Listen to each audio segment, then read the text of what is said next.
오늘 여러분이 꿈꾸고 소원하는 것들이 있다고 하면 그것은 무엇입니까?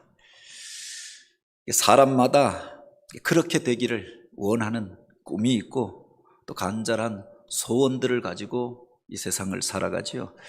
제가 어렸을 때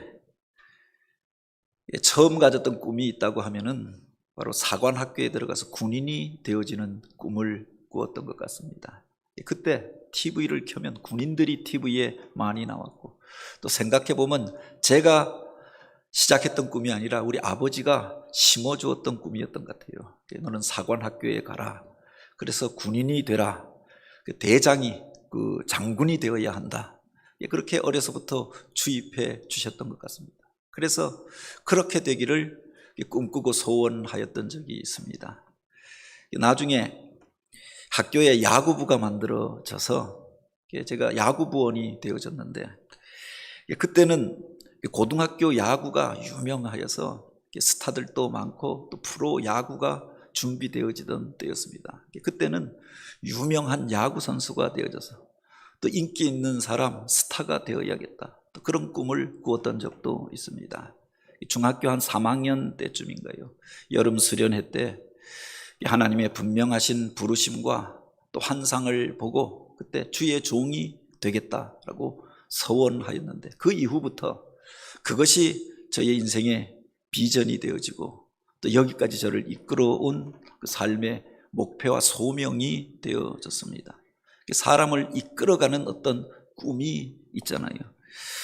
개인적인 꿈만이 아니라 바로 그 시대를 살아가는 사람들이 공통적으로 소원하고 또 간절하게 기대하던 그런 꿈들이 있습니다. 1920년대, 30년대 국권을 잃어버리고 그렇게 일제에 의하여서 수탈당하고 억압당하고 또 그들이 만들어 놓은 전쟁터에 젊은이들이 끌려가고 온갖 비참한 일들을 겪으면서 바로 그 시대를 살아갔던 사람들은 조국 독립의 꿈을 꾸지 않았습니까?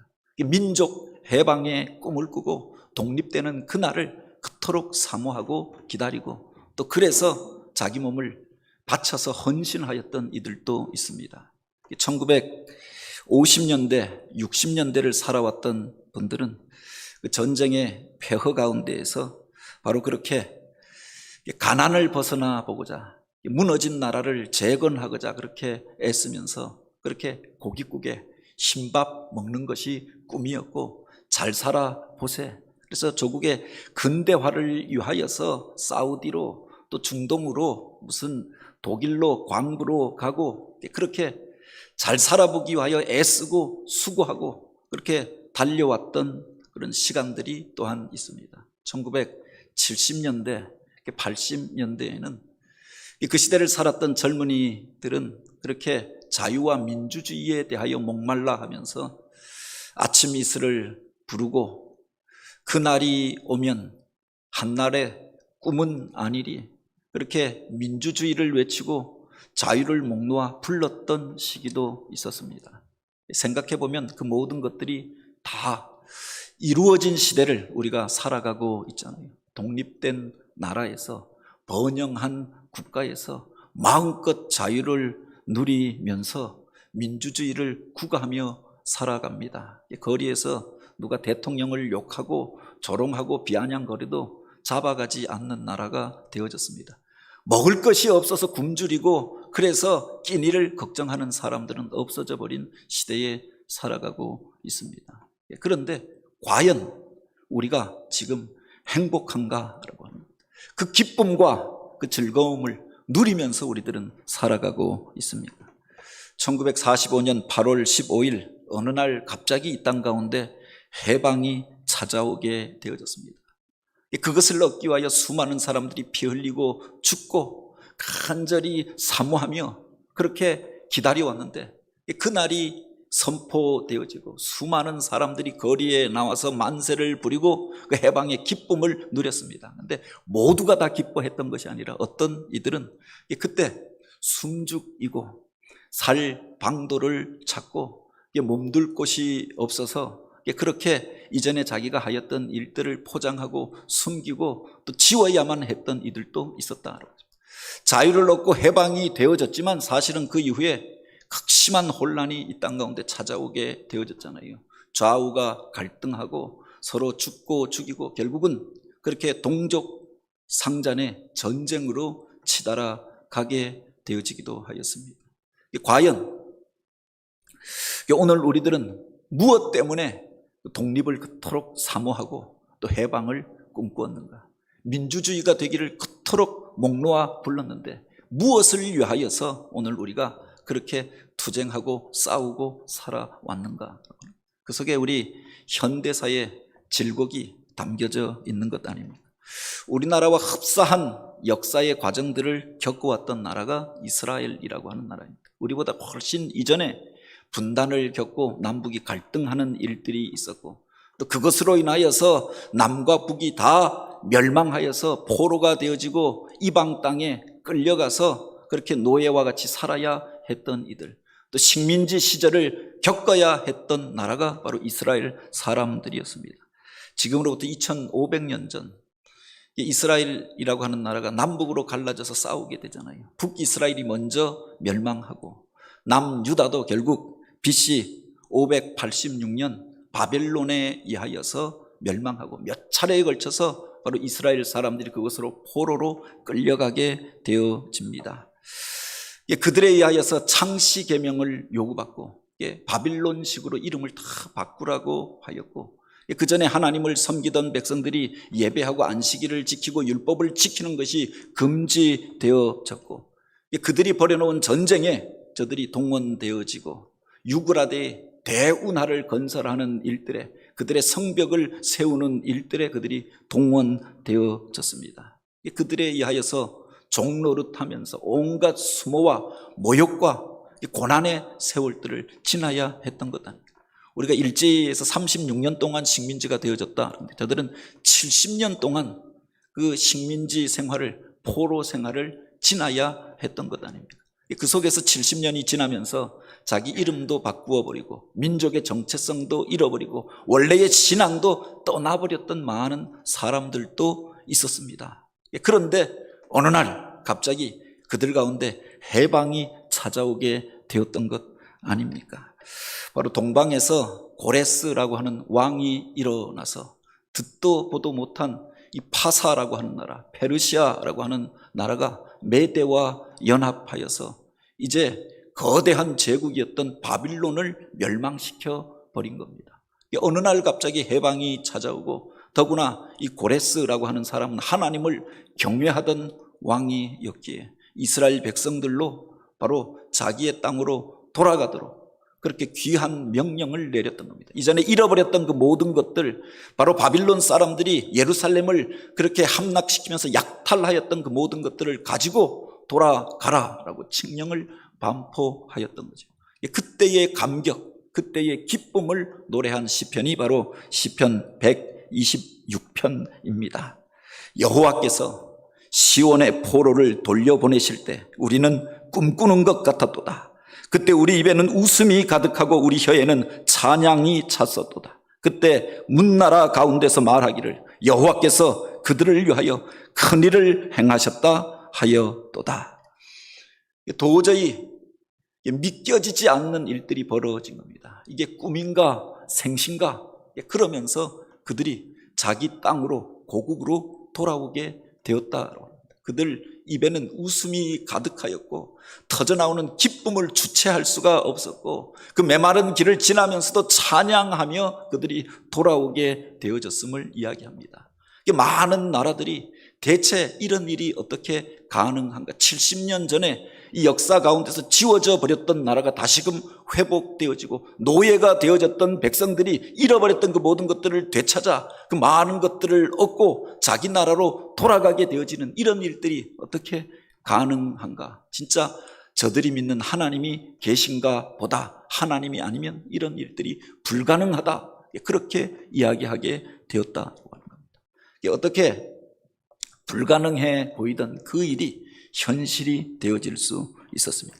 그들이 그토록 소원하고 꿈꾸던 그 일이 어떻게 이루어지고 그 기쁨과 즐거움을 그들이 누리게 되었는가라고 하는 겁니다. 우리가 먼저 기억해야 할 것이 그 안에 그렇게 꿈과 소원을 품고 행하였던 사람들이 있었다라고 하는 겁니다. 하나님이 주신 꿈을 품고 하나님이 주셨던 언약을 간직하고 믿음의 정체성, 신앙의 정체성을 버리지 아니하고 그 꿈을 간직하고 꿈꾸던 사람들이 있었음을 우리가 기억해야 합니다. 바로 하나님께서 자기의 백성을 부르실 때 먼저 꿈을 주시고 소원을 두고 행하게 하신다라고 하였습니다. 아브라함을 부르실 때 너로 열방의 아비가 되게 하겠다라고 약속하여 주십니다. 너를 통하여서 하늘의 별과 같이 바다의 모래알과 같이 많은 자손들이 백성들이 일어나게 될 것이고 거룩한 나라가 일어나게 될 것이고 많은 사람들이 너를 통하여 그 복을 받게 될 것이다. 복의 근원이 되는 꿈을 주시고 그래서 그 꿈을 향하여서 그가 과거에 살던 자리를 떠나게 되었던 것 아닙니까? 모세라고 하는 사람을 부르시고 애굽에서 종이 되어져 400년이 넘게 그곳에 살던 그들을 바로 내 백성을 애굽에서 이끌어내라 라고 말씀하십니다. 그들을 통하여서 하나님이 기뻐하시는 나라가 일어나게 될 것이고 그들에게 젖과 꿀이 흐르는 땅, 조상들에게 언약하신 땅을 줄 것이고 하나님을 섬기는 거룩한 나라요 제사장 국가가 일어나게 될 것을 약속해 주셨던 거죠. 도저히 불가능한 중에 그가 애굽의 바로에게로 내려가게 되어졌던 것 아닙니까? 하나님께서 당신의 백성들에게 새 일들을 행하시기 전에 먼저 꿈을 주셨던 것들을 보게 됩니다. 이스라엘 백성들이 바벨론의 포로로 끌려가고 비참한 자리 가운데 거할 때 하나님께서 하나님의 사람들을 불러서 먼저 그들에게 비전을 주시고 환상을 주시고 그것을 백성들 가운데 선포하게 하셨던 것들을 보게 됩니다. 그 나라가 망하는 자리 가운데서 이사야를 통하여서 지금 너희가 포로가 되어져서 무너진 자리 가운데에서 거하지만 이제 이 백성이 이 메마른 광야 가운데 하나님께서 길을 내어서 돌아오게 될 것이다. 그 메마른 땅에 샘이 터져 나올 것이고 그 백성이 잃어버렸던 것들을 되찾아 기뻐 하나님을 찬양하며 돌아오게 될 것이다. 그날이 70년이 넘지 못하여 돌아오게 될 것이다 라고 하는 것을 예언하게 하였습니다. 포로된 자리 가운데서 모두 절망하고 낙심하고 있을 때 에스겔이라고 하는 선지자를 통하여서 바로 그 죽음의 골짜기 가운데 널브러져 있었던 해골들이 하나님의 말씀으로 인하여서 일어나게 되는 꿈을 꾸게 하십니다. 그들이 거룩한 군대 마하나임을 이루어서 하나님의 영광을 노래하는 꿈을 꾸게 하시고 이것을 백성들 가운데 선포하게 하십니다. 그곳에 머물려서 관리가 되어졌던 다니엘에게 이제 거대한 신상이 그 제국을 상징하는 그 거대한 우상 가운데 뜨인 돌 하나가 날아와서 그것을 무너뜨리며 그 제국이 무너지고 바로 하나님의 영광으로 가득한 세상이 열려지게 될 것을 그로 먼저 보게 하여 주셨던 거죠. 그 말씀을 듣고 바로 많은 사람들이 이 꿈을 다시금 회복하고 소망을 품게 되어졌던 것 아닙니까? 선지자들이 이야기하고 하나님이 보여주신 환상을 선포할 때 어떤 이들은 무슨 호황된 이야기냐, 그런 일들이 어떻게 가능하겠느냐, 그들을 조롱하고 배척하였던 사람들도 있었을 것입니다. 그러나 그 속에 그것을 하나님의 말씀으로 믿고 자기의 꿈으로 간직하고 그날을 기다렸던 사람들이 있는 거다. 어렵지만 그래도 하나님을 의뢰하는 그 신앙을 버리지 아니하고 그 포로로 잡혀왔던 땅에 하나님의 말씀을 가르치는 회당을 짓고 다음 세대를 준비하고 하나님께서 그날 그 은혜를 허락하여 주실 때 오늘 우리가 하나님을 찬양하며 돌아가게 되리라, 그 꿈을 꾸며 그렇게 미래를 준비하였던 사람들이 있었다라고 합니다. 그들이 이제 해방이 선포되어졌을 때 그 기쁨과 즐거움을 누리게 되어졌던 것 아닙니까? 꿈꾸던 일이 현실이 되어지고 꿈 같은 현실을 직면하여서 그렇게 감격하고 감사하며 찬양하며 돌아오게 되어졌던 거죠.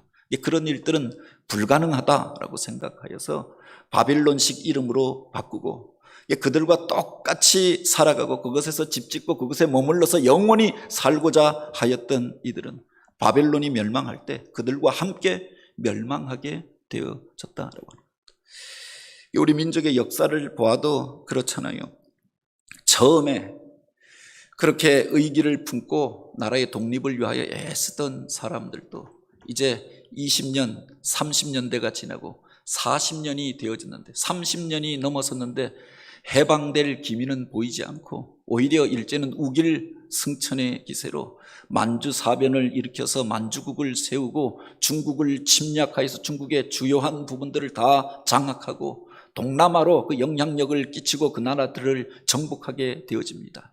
서구의 나라들이 우리를 도와주지 아니할까라고 생각했는데 진주만 공습을 통하여서 미국의 태평양 함대를 깨뜨려 버리는 그 위력을 보면서 이제 그 모든 소망이 꺾여졌다라고 생각하였던 것 아닙니까? 그래서 1942년, 1943년을 지나면서 많은 지식인들이 변절하게 되었다라고 하죠. 이제 어쩔 수 없이 일제하에서 우리가 살아야 하는가 보다. 그래서 한국 신민의 선서를 하고 내선일체 조선과 일본은 하나다. 그래서 그들에게 복종할 것을 신사참배를 하게 되어지고 또 그렇게 그들이 만들어 놓은 대동아 전쟁에 참여할 것을 젊은이들에게 독려하는 글들을 쓰게 되어졌던 거죠.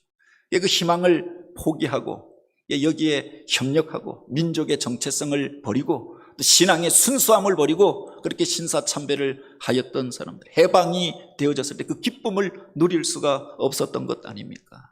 부끄러워서라도 숨을 수밖에 없었고 자기의 과거를 없는 것으로 만들 수가 없었던 것 아닙니까? 어떤 사람들이 해방의 날 그 기쁨과 즐거움, 그 감격에 참여할 수 있었느냐? 꿈을 가지고 현실이 어렵고 힘들더라도 포기하지 아니하고 그 어려움의 시대를 견디어 왔던 그 사람들, 그들이 그 기쁨과 즐거움을 누리게 된 줄 믿으시기 바랍니다. 물론 인간의 힘과 노력으로 그 꿈이 이루어지는 것들은 불가능한 일이었습니다. 그래서 그때 믿음의 사람들이 하였던 것이 있지요. 하나님을 의뢰하고 기도하였던 것 아닙니까? 기도하였던 그 일들이 이루어지는 것들을 볼 때 그렇게 감사하고 감격하고 하나님을 찬송하게 되어졌던 것 아닙니까? 내가 한 것이 아니라 바로 하나님께서 이 일을 이루셨도다. 그래서 그 하나님 앞에 찬양하며 돌아오게 되어졌던 거지요. 본문 4절에 보면 그 포로된 자리 가운데서 이스라엘 백성들이 드렸던 기도를 기록하고 있습니다. 여호와여, 우리의 포로를 남방의 시내들 같이 돌려보내소서. 포로된 자리 가운데에서 자유를 잃어버리고 그와 같이 그들에게 매여서 살면서 바로 우리들을 이곳에서 그렇게 돌려보내어 달라라고 기도하였다라고 하는 겁니다. 여기서 말하는 남방이라고 하는 말은 원래 히브리어 성경에 보면 네게부라고 기록되어져 있습니다. 이스라엘 땅에서 그 남쪽에 있는 메마른 광야, 그것을 네게부라고 이야기하는데 지도로 보면은 이제 도시가 없고 그렇게 식물들이 살지 않는 버려진 땅, 그것이 바로 네게부 사막, 네게부 광야입니다.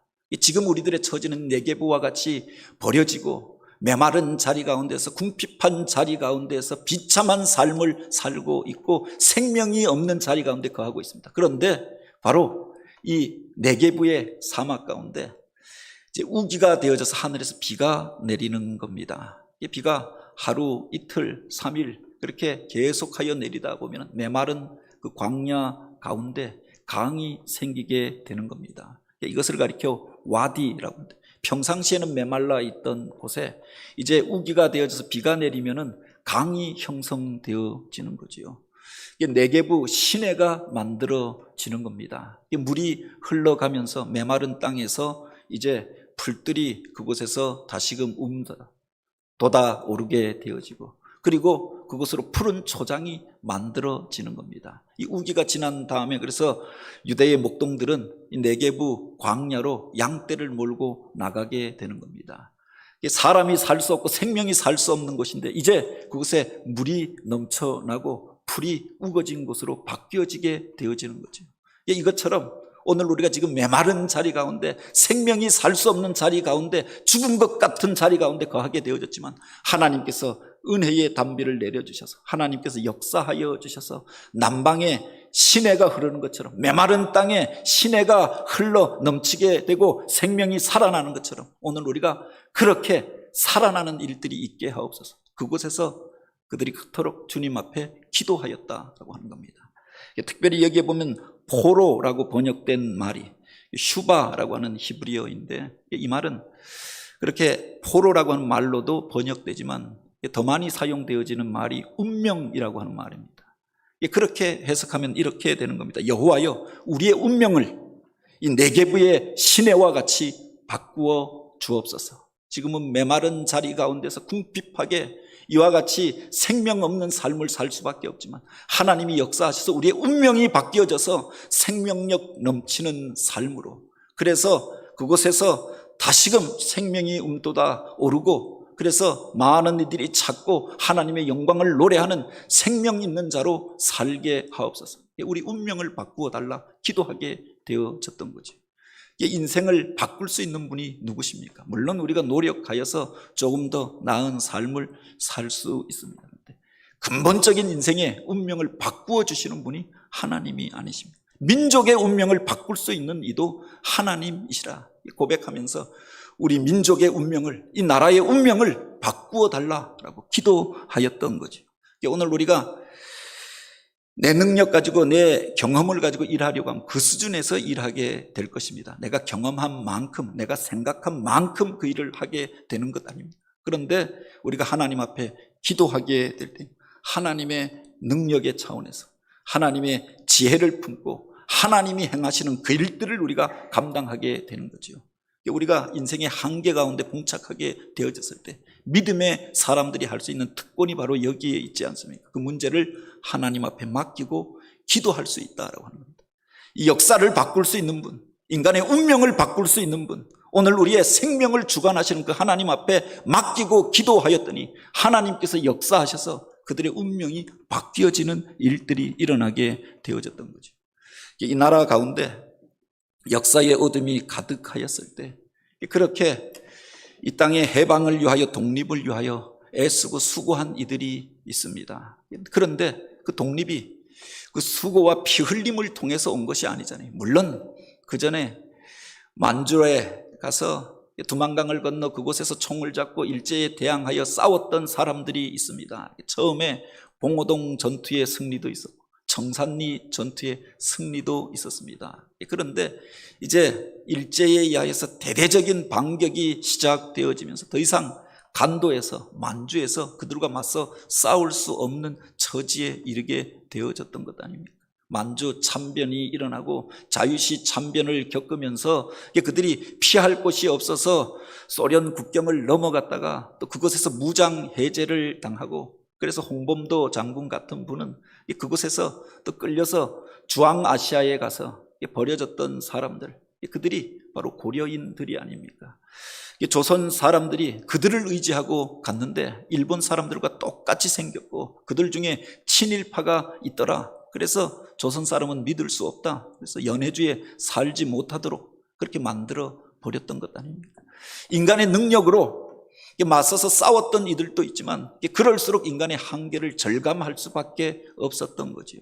그 어둠의 시대 가운데 이 나라와 이 민족을 품고 기도하였던 사람들이 있지 않습니까? 김구 선생의 글에 보면은 그도 처음에는 동학에도 가담하고 유학도 배웠던 사람이지만 마지막에는 결국 하나님을 의지하고 하나님을 의뢰하는 그렇게 기독교인이 되어졌던 것 아닙니까? 그 하나님께, 바로 하나님께서 나에게 너의 소원이 무엇이냐라고 물으신다고 하면 나는 내 나라 조국의 독립이 저의 첫 번째 소원입니다 라고 대답할 것입니다. 너의 두 번째 소원이 무엇이냐라고 물으신다고 하나님 앞에 나는 내 조국 조선의 독립입니다 라고 대답할 것입니다. 세 번째 하나님께서 너의 세 번째 소원이 무엇이냐라고 물으신다고 하여도 나는 내 조국 대한의 독립입니다. 그렇게 소리쳐 외칠 것입니다. 그렇게 하나님 앞에 외치며 그 소원을 아뢰었던 사람들이 있었다라고 합니다.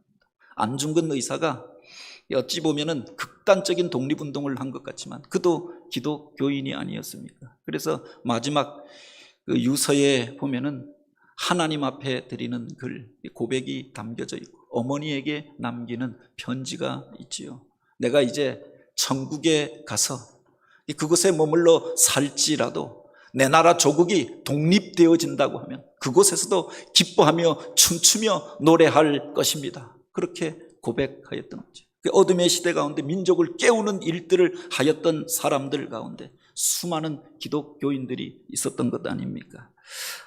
김구 선생님, 김규식 선생, 안중근 의사, 안창호 선생, 또 여운형 선생, 조만식 선생, 또 이승만 대통령, 수많은 사람들이 그 시대에 어둠의 시대 가운데 변절하지 않고 그 마음을 지킬 수 있었던 것, 그 속에 하나님 신앙이 있었던 것들을 보게 됩니다. 이게 바로 어떤 사람들은 조금 급진적인 주장을 하였고 어떤 사람들은 보다 개량주의적인 또 계몽운동을 하였고 방법은 달랐지만 하나님 신앙에 근거하여서 그 마음을 지킬 수 있었다라고 하는 겁니다. 오래전에 원주 신림에 있는 가나안 농군학교를 갔던 적이 있습니다. 물론 제가 기대하였던 것처럼 이렇게 대단한 것을 보고 온 것은 아니지만 그 뒷산에 가면은 그 뒷동산에 우리 김용기 장로님이 기도하던 처소가 남겨져 있는 겁니다. 일제시대 때 그도 무장 독립운동을 하려고 간도로 넘어가려고 하다가 그곳에서 그가 이제 선교사를 통하여 도전받고 고향으로 돌아와서 계몽운동을, 민족의 혼을 깨우는 일들을 하게 되었던 것 아닙니까? 그가 그 이후로 시작하였던 것이 이 나라와 민족을 품고 기도하는 일들을 먼저 하였던 거죠. 그 기도 굴에 가면은 그 앞에 조국이여 안심하라라고 하는 그 구호가 쓰여져 있는 겁니다. 옹결하여 안심하라. 무슨 담대함이, 이런 담대함이 어디서부터 나오게 되어졌는가? 거기에 보면은 안내문이 쓰여져 있는데 오전 4시부터 6시까지 아침에 일어나서 일과를 시작하기 전에 2시간 동안 이 나라와 이 민족을 품고 기도하였다. 하루의 일과를 마치면 그 언덕에 올라가서 2시간 동안 다시금 이 나라와 이 백성을 품고 기도하였다. 그때 하나님이 주셨던 그 담대함이 바로 조국이여 안심하라라고 하는 그 말씀이었던 거죠. 기도하는 사람들을 통하여서 하나님께서 바로 이 어둠의 세대 가운데 해방을 주시고 놀라운 일들을 이루셨던 것 아닙니까? 겉으로 보기에는 아무런 일도 징조도 보여지지 않는 그때에 시대와 타협하지 않고 하나님이 주시는 꿈을 가지고 비전을 품고 하나님 앞에 민족의 운명을 맡기며 기도하였던 사람들이 있었다. 제가 대학 학번이 87학번인데 제가 대학에 입학하던 해가 1987년입니다. 그때는 1학년 때 수업을 제대로 한 적이 없는 것 같습니다. 입학하면서부터 박종철 그 의문 고문치사 사건이 있었고 또 날마다 거리에서 시위가 있었고 동맹 휴학을 하고 올해가 아니면 민주화는 불가능하다. 그래서 그야말로 대학교 1학년, 2학년 때는 축제도 없었던 것 같습니다. 그런데 답답한 것이 그때 가장 갈등을 느꼈던 것이 세상은 이렇게 요동하고 청년들은 이렇게 그렇게 열변을 토하는데 교회에 가면은 세상에 대해서 무관심한 것처럼 모두 잠잠한 겁니다. 그리고 개인의 이기적인 그런 것들을 놓고 기도하는 것처럼 보여졌던 겁니다. 그래서 어쩌면 신앙의 회의 가운데 빠졌던 시기이기도 합니다. 그런데 그때 어려서부터 주일을 한 번도 빠진 적이 없고 늘 주일은 교회 가서 예배하였는데 신앙의 회의가 들어서 그랬는지 그날은 교회 가지 않고 북한산으로 산행을 갔던 적이 있습니다. 우리 성균관대 그 뒤에 북악산이 있고 그 넘어가면은 평창동이 있고 평창동 뒤로 북한산에 올라가는데 그 산 언덕에 무슨 담요 같은 것들을 뒤집어 쓰고 오후가 되어졌는데 그렇게 그 무슨 추운 때도 아닌데 담요를 뒤집어 쓰고 엎드려 있는 사람들을 보게 된 겁니다. 그런데 한 사람이 아니라 골짜기마다 이곳에 저곳에 바위 밑에 또 바위 위에 그런 사람들이 있는 겁니다. 그래서 무슨 서울역에서 잠을 자는 노숙자들 같은 사람들인 것처럼 생각했습니다. 그러다가 그곳에서 그들이 기도하는 소리를 듣게 되었던 겁니다. 등산을 마치고 내려오는데 통곡하면서 울면서 기도하는 사람들의 음성을 듣게 됩니다. 하나님, 이 나라를 긍휼히 여겨 주옵소서. 대한민국을 살려 주옵소서.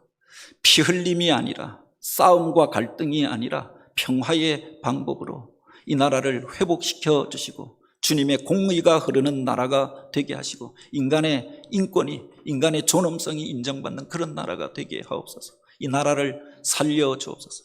이 세상이 요동하던 그때 그 골짜기에서 기도하던 사람들을 보게 되었던 겁니다. 마음으로는 내가 나라를 생각한다. 기독교인들이 아무것도 하지 않느냐 답답해 하였는데, 그곳에서 나는 진짜 이 나라를 위해서 눈물 흘려 통곡하며 기도해 본 적이 있는가, 자신을 돌아보게 되어졌던 거죠. 바로 이 나라를 살리고 회복시켰던 그 근저에 이 나라와 이 민족을 품고 기도하였던 사람들이 있었던 것 아닙니까? 일제의 엄혹한 시기에 조국의 독립을 위하여서 눈물 뿌려 기도하였던 사람들이 있었습니다. 나라가 혼돈스럽고 어려울 때 그렇게 이 민족을 품고 주님 앞에 기도하였던 사람들이 있지 않았습니까? 그래서 어느 날 갑자기 인간의 능력과 인간의 계산으로 되어지지 않는 일들이 이 민족 가운데 계속하여서 벌어지면서 여기까지 오게 되어졌던 것 아닙니까? 오늘 우리가 또 다른 위기 가운데 직면하고 있습니다. 나라는 혼란스럽고 또 교회가 무너질 것 같은 그런 위기 가운데 종말의 기운이 감도는 시대를 우리가 살아가고 있잖아요. 과거에는 평창동을 올라가면 삼각산에 가면 골짜기마다 기도하던 사람들이 있었습니다. 그것으로 인해서 지금은 보면은 그 평창동에서 그 등산로를 오르는데 그런 팻말까지 붙여 놓았던, 이곳에서 소리 내어서 기도하지 마시오. 이곳에서 밤잠을 자면서 기도하지 마시오. 그 많던 기도 굴들이, 기도 처소들이, 기도원들이 대부분이 폐쇄되어져 버린 겁니다. 남겨진 기도원에도 기도하는 사람들이 없어져 버렸다. 오늘 우리가 과연 이 나라와 이 민족을 위하여서 마음으로는 울분을 토하고 이야기하는데 그 민족을 품고 이 나라를 품고 오늘 우리가 얼마나 기도해 보았습니까? 눈물 젖은 빵을 먹지 않은 사람들은 인생에 대하여 놀하지 말라라고 하였는데, 오늘 우리가 이 나라와 이 민족에 대하여서 무엇라고 이야기하기 전에 과연 오늘 우리가 눈물 뿌려 기도하여 보았는가? 밤을 맞이하도록, 밤이 새도록 통곡하며 울면서 기도해 본 적이 있는가? 애간장을 끓이면서 오늘 우리들의 문제를 주님 앞에 내어놓고 그렇게 간구해 본 적이 있는가? 우리가 무엇이라고 판단하고 어떤 사람을 정죄하고 이 세상에 대하여서 회의에 빠져서 염세주의에 빠져서 살아가기 전에 먼저 오늘 우리가 그런 신앙으로 하나님 앞에 나아가 본 적이 있습니까? 하나님께서 오늘 우리를 향하여 말씀하십니다. 바로 너는 내게 부르짖으라 내가 응답하겠고 세상이 알지 못하는 크고 비밀한 것들을 너희에게 보이시리라. 기도하는 그들에게 하나님께서 꿈을 주십니다. 하나님의 놀라운 일들을 그들을 통하여 이루어왔던 것들을 보게 됩니다. 이 역사를 바꾸고 인간의 운명을 바꾸는 세 가지 물이 있다고 하였습니다. 그 첫 번째가 피지요. 피가 있어야 사람이 살 수가 있잖아요. 예수 그리스도의 피로 오늘 우리가 생명을 얻고 구원을 얻고 하나님의 자녀가 되어졌습니다. 그 두 번째를 가리켜서 바로 눈물이라고 이야기합니다. 우리가 단지 마음으로 품고 믿는 것으로 끝나는 것이 아니라 눈물 뿌려 기도하는 그 사람을 통해서 하나님께서 그에게 능력도 주시고 환상도 주시고 그를 통해서 하나님께서 새 일들을 이루시는 줄 믿으시기 바랍니다. 그리고 세 번째 물이 바로 땀방울이 아닙니까?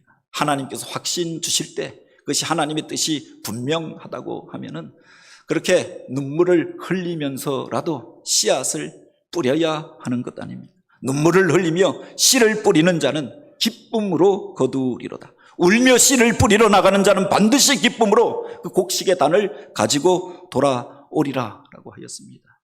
하나님께서 맡겨주신 일들, 그것이 분명하다라고 하면 오늘 우리가 이제 그냥 버려지는 것 같고 메마른 땅에 아무 소망이 없는 것처럼 보여져도 그렇게 그 뜨거운 날 그곳에 가서 씨앗을 뿌리는 그 사람, 땀방울을 흘리는 그 사람을 통해서 하나님께서 새 일을 이루실 것입니다. 이스라엘 백성들이 씨앗을 뿌릴 때에는 아직 우기가 오기 전에 메마른 땅에 나아가서 바로 그 땅을 갈고 씨앗을 뿌리는 겁니다. 하나님께서 정한 때에 하늘에서 은혜의 단비를 내려주시면 바로 그곳에서 식물이 싹트고 움터오르고 열매가 맺히는 것들을 그들이 이제 경험하게 되어지는 거죠. 우기가 되어져서 비가 내리기 시작하면은 그 일을 더 이상 할 수 없는 때가 오는 것 아닙니까? 오늘 우리들 가운데 그런 기쁨과 그런 감격들이 있습니까? 하나님께서 행하셨던 일들을 체험하고 그렇게 하나님을 찬양하며 감격하는 경험들이 없다고 하면은 오늘 우리들의 문제들을 주님 앞에 먼저 아뢰고 기도하는 자리로 나아가길 원합니다. 눈물 뿌려 기도하는 그를 통해서 하나님께서 새 일들을 이루실 것입니다. 그의 운명을 바꾸어 주시고 그를 통하여 민족의 운명도 바꾸어 주실 것입니다. 오늘 우리들을 통하여 그런 하나님의 놀라운 일들이 나타나게 되길 주님의 이름으로 축복합니다.